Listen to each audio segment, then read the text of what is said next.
Hey, what's going on, my friends? My name's Anthony, and in this video, I'm going to break down George Gammon's guide to becoming financially free. And really, he breaks it down into 4 easy steps. If you watch his YouTube channel, you should get that one for sure. You should check out his YouTube channel. I'm going to leave it in the link down below. But let's get right into this video. You have to go back to the simplest form of an economy. So let's forget uh, we have dollars. Let's forget about our current economy. Just go back to an economy with, like, let's say 10 people, and one guy is producing corn, the other guy is producing cows or gal, the other person is producing wheat and maybe cotton. Okay, then there's some other people to put these things together. And the way that you are able to feed your family or put a roof over your head is by producing. You have to produce in order to consume, period. Just think if you lived out in the middle of nowhere by yourself. You see one of these reality shows with the guys that live up in Alaska and whatnot, and there's no one within like 100 square miles of them. If they don't produce, they don't eat. They simply die, literally. So that's the world we live in. I don't know why it would be any different just because we live in a modern society, or that you live in New York City as opposed to somewhere out in the sticks, 500 miles outside of Juneau, Alaska. It's the same concept. You have to produce more than you consume, period.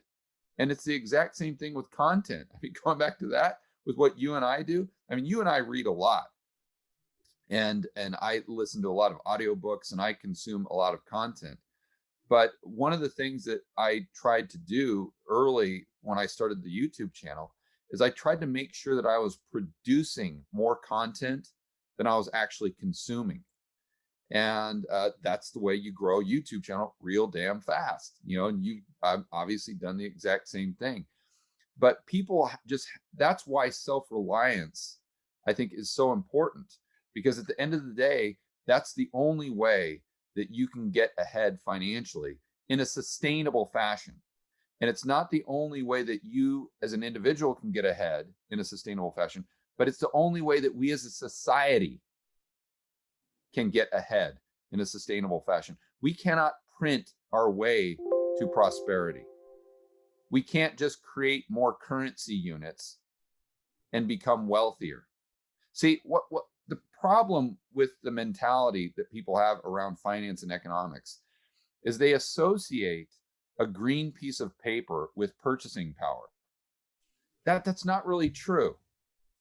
And the example I always use is if you were deserted on an island somewhere, and the only thing around you were a couple coconuts, some sand, and salt water, but yet you had this big chest full of $1 billion. Would you be rich or would you be poor? You'd be poor. You got tons of currency units, but you've got no stuff. There's no production. There's no productivity. All you have is currency units. You see? So although I know your question pertained to people at the individual level, I think it also pertains to society at large. And we're really seeing that play out. I mean, I don't know that a lot of people, they might instinctively know something's wrong, but maybe consciously they're not thinking through it because they don't really pay a lot of attention to economics like you and I do, or maybe obsess about it like I do. But just when I was in Tucson these last couple weeks or whatever, I was in Tucson about 3 years ago, helping out my younger brother, and it would take you no more than 5 minutes to get an Uber. It didn't matter where you were. You could be in the far outskirts of town. 5 minutes, bam, you got an Uber. Now you could be right in the middle of town, and I am not exaggerating. You are lucky if you get an Uber within 45 minutes. Lucky. Why is that? Because the government has distorted the entire market. And although people may have more money in their back pocket due to stimulus checks or unemployment benefits, or because their stock portfolio has gone up, or maybe they've made a lot of money in Bitcoin, or maybe they've made a lot of money trading cryptocurrencies. Well, that's all well and dandy that your bank account shows some extra electronic digits in it, but you still can't get a damn Uber, you see? And try to go out to a restaurant. I mean, I don't know where you are, but down in Tucson or other areas, there's been so many restaurants that have shut down, not due to the cerveza sickness, but due to the government's response to the cerveza sickness. So now you have much fewer businesses, much fewer restaurants, and the ones that are open are, let's say, at half capacity or something like that. So then it takes you 2 hours just to get food. You have all these inconveniences. Life is much more of a pain in the ass, let's say, now than it was in 2019, even if your stock portfolio was worth half as much as it is today, right? So again, my point is just to give you a story and to emphasize that it's not about the number in your bank account. Listen, if it was about a number in your bank account, the Venezuelans would be the richest people on the planet Earth. Because think of the trillions and billions of bolivars that they have in their bank account. But they don't have any stuff. They don't have any goods and services. So they're extremely, extremely poor. And again, the overarching theme here is that if we don't understand the way to get ahead as a society is to produce more than we consume, to be productive, then we're on that path to Venezuela. Because the problem there is they built their entire economy around one thing, the production of oil. Not only that, but they built it around $100 a barrel oil. So you're putting all your eggs in one basket. Your economy is a one-trick pony. We are doing the exact same thing right now in the United States. Not to the extent, but that's the direction we're going. So we're not putting all of our eggs in the oil basket. We're putting all of our eggs in the stimulus basket. We are building our entire economy around stimulus.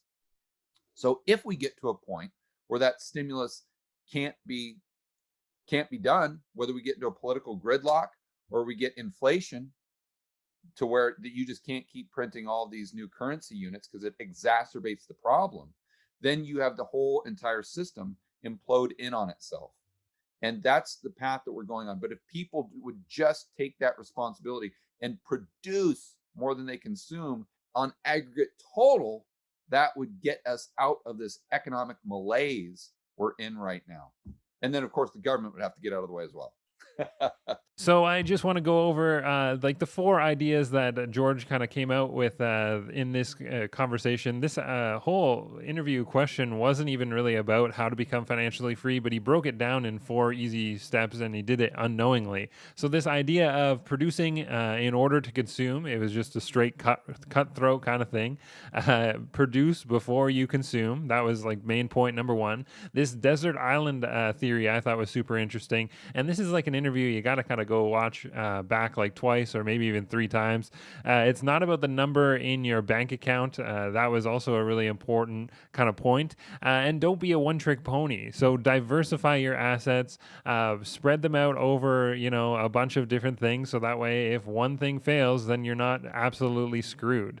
So the main idea here is to just kind of take responsibility for yourself. It doesn't really matter what the government is doing. I know we talk about government problems and solutions all the time, but it really is up to you to pay attention and pivot, and that's what I've been doing lately. If your business fails, then that is on you. And there was this thought thrown out there in this interview with George.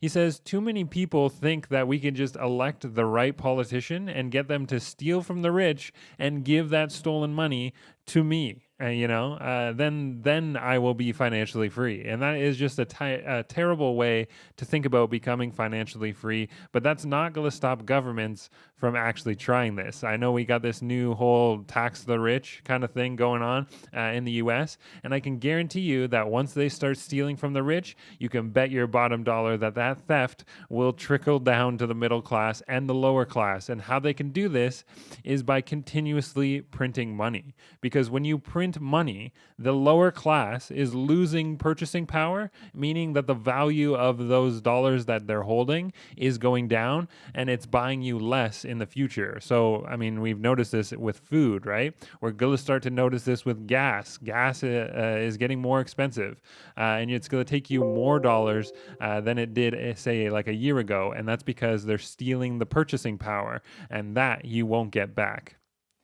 So I just want to kind of end off. The main kind of takeaway is the real way to becoming financially free is producing more than you consume, meaning that if you start a business that allows you to give so much value that people willingly trade their dollars for your services, that is really the key. The services that you provide are something that people would rather have than the dollars that they keep in their wallet. So if you like this video, hit the like button for me down below. Subscribe to the channel here because we do talk about investments and finance a lot. And I will see you guys in the next one.